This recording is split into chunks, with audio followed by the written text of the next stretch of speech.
राजपुर गांव में धनपत नाम का एक सेठ अपनी पत्नी और बेटे के साथ रहता था।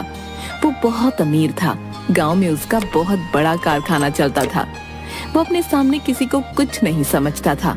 उसने एक आलीशान कोठी बनवाई और पूरे गांव को भोज पर बुलाया।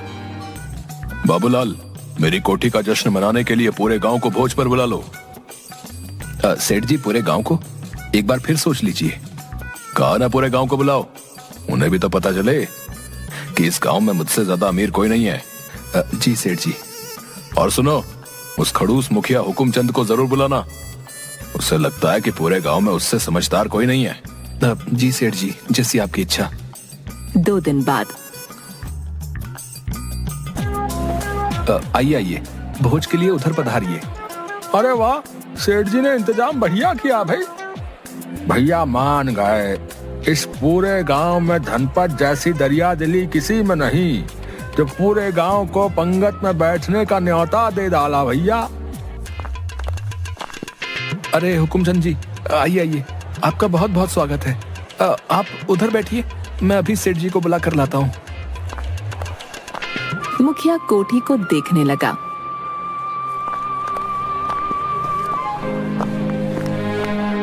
और कैसे हो मुखिया जी? मैं ठीक हूँ। आज तो तुमने बड़ी रौनक लगा रखी है। बहुत दिनों से सोच रहा था, रहने वाले 3 जन है तो क्या हुआ, अपने लिए एक कोठी बनवा ही लूं। आखिर इतना धन किस काम आएगा। बहुत अच्छा किया, लेकिन अब तुम अपनी पुरानी कोठी का क्या करोगे? अब उसका क्या करना, गोदाम बना लूंगा या बेच दूंगा। अब वो मेरे किसी काम की नहीं। तुम तो कोठी पंचायत को बेच दो।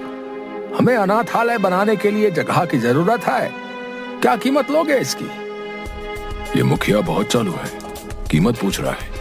ये अच्छी तरह जानता है कि पंचायत की मेरी कोठी खरीदने की हैसियत नहीं है। क्या हुआ धनपत? कुछ नहीं, मैं सोच रहा था मुखिया कि मैं इस कोठी को अनाथ बच्चों के लिए दान में दे दूं। अब पुण्य काम के लिए क्या रकम लेना, प्रभु की कृपा से मेरा खजाना भरा हुआ है।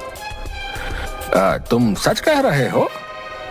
हाँ मुखिया, तुम मेरी दरिया दिली के बारे में तो जानते ही हो।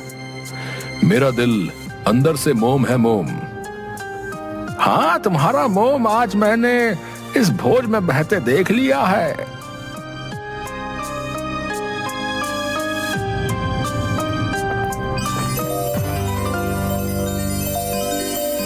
कारखाने में जमीला, क्या बात है? आजकल तुम मजदूरों से ठीक से काम नहीं ले रहे हो। मैं तुम लोगों को काम के पैसे देता हूँ, आराम से बैठने के नहीं।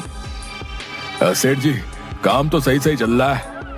देख झमेला, इनसे पूरा काम ले सकता है तो ठीक, वरना तू जा यहाँ से। अब ऐसा ना कहिए सेठ जी, मैं गरीब कहाँ जाऊंगा। तभी एक मजदूर चिट्ठी लेकर सेठ जी से कहता है, सेठ जी, डाकिया आपके लिए ये लिफाफा दे गया है। बाबूलाल, इसे खोल कर देखो तो। इसमें तो चिट्ठी है। आपका कोई प्रेम पत्र लग रहा है। अरे बता क्यों रहा है, जल्दी से पढ़कर सुना।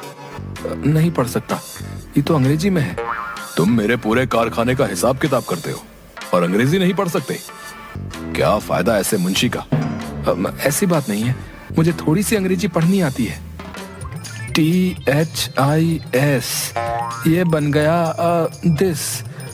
IS, ये बन गया इट।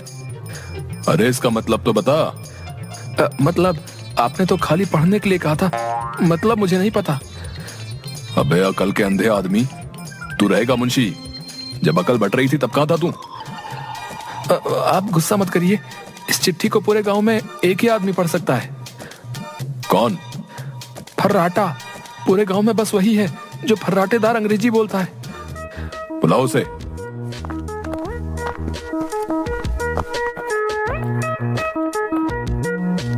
कहा बाबूलाल, आज मुझसे क्या काम पड़ गया है? भाई ये चिट्ठी अंग्रेजी में है, जरा पढ़कर बता दो क्या लिखा है। 50 रुपए लगेंगे पढ़ने के। तुम चिट्ठी पढ़ने के रुपए लोगे? हाँ, अगर पढ़वानी है तो बोलो, वरना मेरा समय बर्बाद मत करो। हाँ अच्छा, ये लो रुपए, अब पढ़ो। This is to inform you mister Dhanpat. अरे बताओ तो इसका मतलब क्या है? 100 रुपए और दो तो पूरी चिट्ठी समझाता हूँ। फिर रुपए, ये क्या बात है? अच्छा अच्छा, ये लो, अब बताओ। सेठ जी, ये चिट्ठी शहर की एसआर कंपनी से आई है। इसमें लिखा है वो आपको माल का बड़ा ऑर्डर देना चाहते हैं, इसलिए आप अपने माल का सैंपल भेज दो।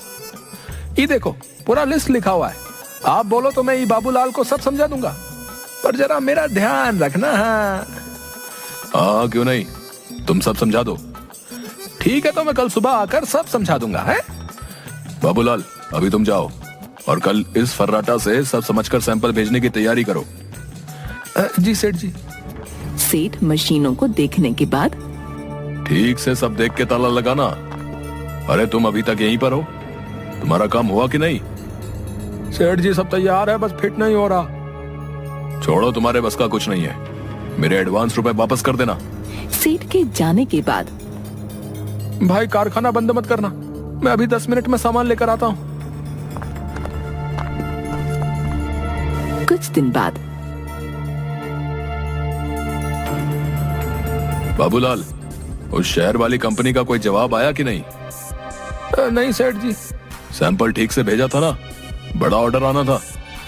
सेठ जी, मैंने सब बढ़िया भेजा था।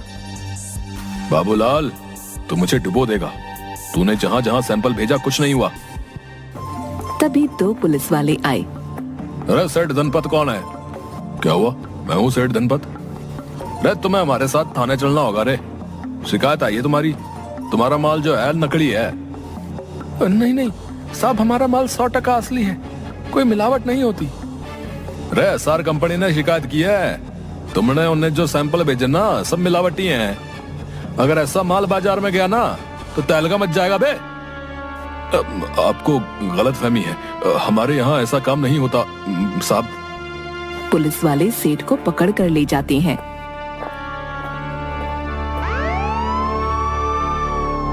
सेठ जी, आप घबराइए नहीं, मैं कुछ करता हूँ।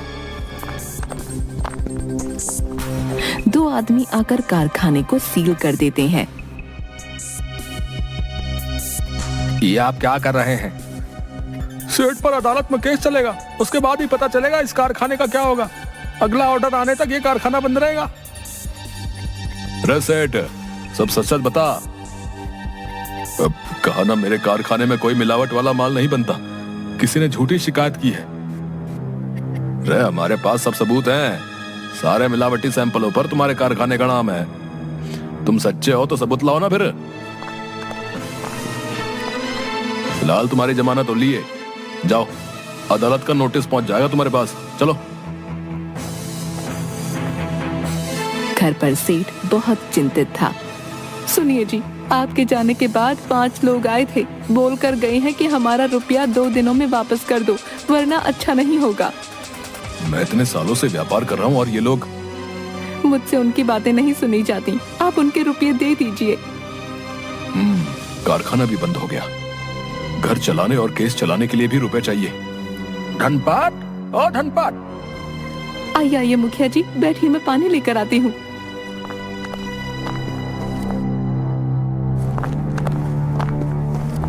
ये क्या हो गया धनपत? मैंने कुछ नहीं किया।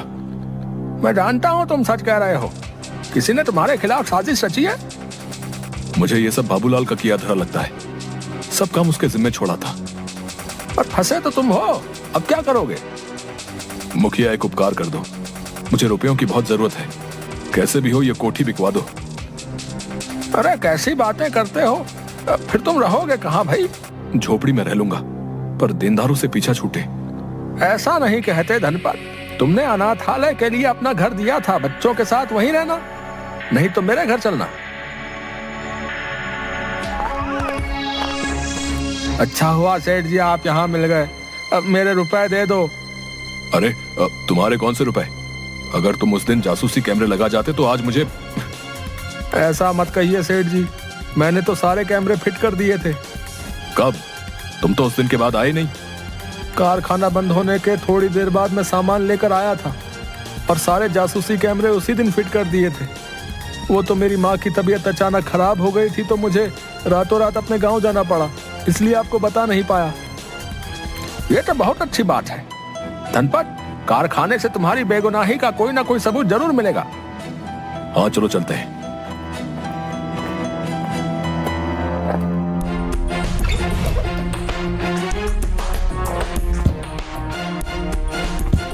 तीनों खिड़की से कारखाने में घुसते हैं। आदमी ने 3 जगहों से छिपे हुए कैमरे निकाले और चलाए। एक कैमरे में आदमी मशीनों में काम कर रहे थे।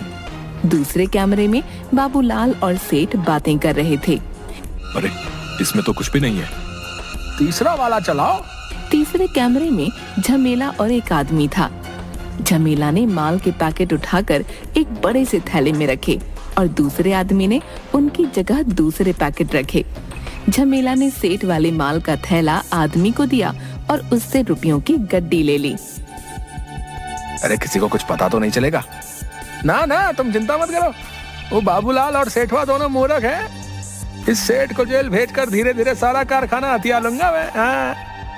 ये सब झमेला ने किया है। चलो पुलिस स्टेशन चलते हैं भाई।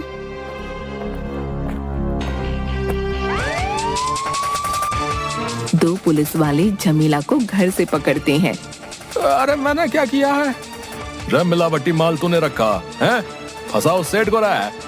मैंने कुछ नहीं किया, वो सेठ झूठ बोल रहा है। रे चल, पक्का सबूत है हमारे पास तेरे खिलाफ।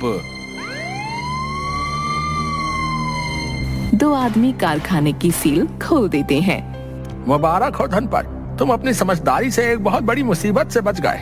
मुखिया सच बताऊं तो ये समझदारी मेरी नहीं, इस कैमरे वाले भाई की थी।